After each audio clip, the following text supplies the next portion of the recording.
Have you ever loved someone so deeply that their absence feels like a physical pain, like you're carrying a weight in your chest that just won't lift?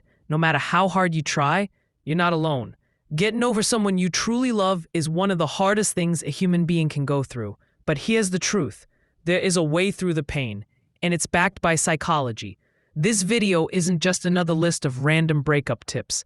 This is a real, step-by-step breakdown of what actually works scientifically to heal, move on, and reclaim your life. Section 1. The pain is real. Let's start with this. What you're feeling is valid. Breakups aren't just emotional, they're neurological. According to brain scans, losing someone you love activates the same areas in your brain as physical pain. No wonder it hurts so damn much. Your brain is used to receiving dopamine, oxytocin, and serotonin, the feel-good chemicals from this person. Now, that supply is cut off.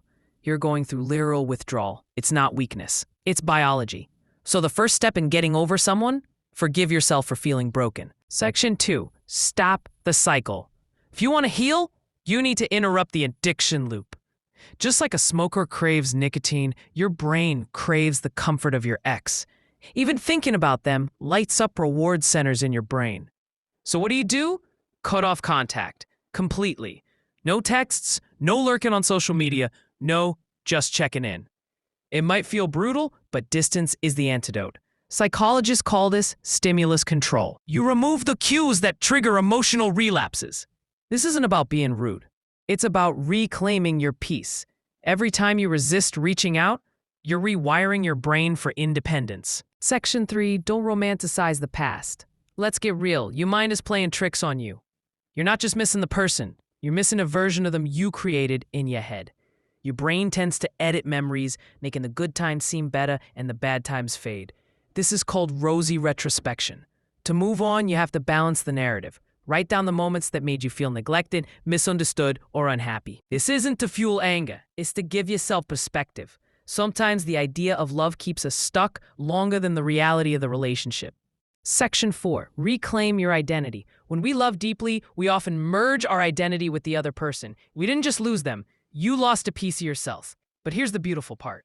That part can be rebuilt stronger than ever. Now's the time to rediscover who you are without them. What did you love doing before the relationship? What did you put on hold? Who are you becoming? Try new hobbies. Learn something challenging. Even better, set small, achievable goals, because progress boosts confidence and rewires your focus. Psychologist Carl Jung once said, "I am not what happened to me. I am what I choose to become." Let that be your new mantra. Section 5. Process the grief. Don't suppress it. Grief is not weakness. It's not drama. It's not being stuck. It's a process. And science shows that when you allow yourself to feel, you actually heal faster. So if you need to cry, cry. Write unsent letters. Talk to a therapist. Speak to friends who support healing, not those who rush you. Every emotion you feel is a step toward closure. You can't numb the pain without numbing joy too. So lean in, feel it, and let it pass through you. Section 6. Replace, don't just remove. Here's something people often miss. It's not enough to let go. You must also fill the space. Your brain thrives on connection, purpose, and meaning. If you don't give it new sources of joy, it'll default back to old attachments. So, start building your support system. Invest in new friendships, old passions, and future goals. You're not replacing your ex. You're rediscovering your life. The moment you stop waiting for someone else to complete you, you begin to complete yourself. Section 7. Rewrite the story. One of the most powerful psychological tools is called cognitive reframing. It means changing the story you tell yourself. Instead of saying, "I lost the love of my life," say, "I experienced a deep love and now I'm growing through its loss." Instead of, "I'll never find someone like them," say, "I'm learning what I truly want and deserve." You are not a victim of heartbreak. You are the hero of a comeback story. Section 8. Believe in what's next. Right now, it might feel like your heart is shattered beyond repair. But psychology and life both tell us people heal, people grow, people love again. You will laugh again. You will trust again. You'll feel that lightness in your chest again. Healing is not forgetting. Healing is remembering without breaking. And that day will come.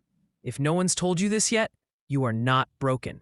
You are not unlovable. You are simply in the middle of a transformation. One day, you'll look back and realize this pain gave birth to your strength. This loss cleared space for something better.